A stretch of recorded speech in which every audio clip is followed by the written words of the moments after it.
Tällä videolla uudistetaan valurautapannu. Tämä pannu oli kyllä melko ruostunut yksilö, joten katsotaan saadaanko se pelastettua. Ensin poistin ruostetta teräsharjalla hankaamalla. Tän saa myös poistettua liottamalla pannu etikassa.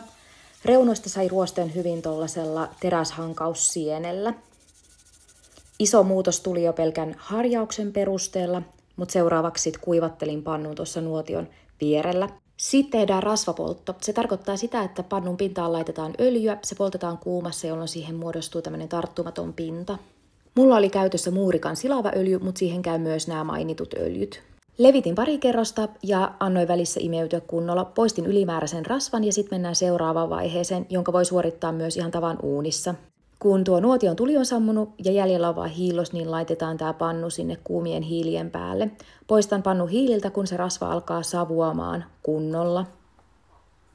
Kun rauta on jäähtynyt, voitkin ihastella lopputulosta. Tästä ei vielä tule ihan täydellinen, mutta tämän voi tarvittaessa toteuttaa 2-3 kertaa parhaan pinnan saamiseksi.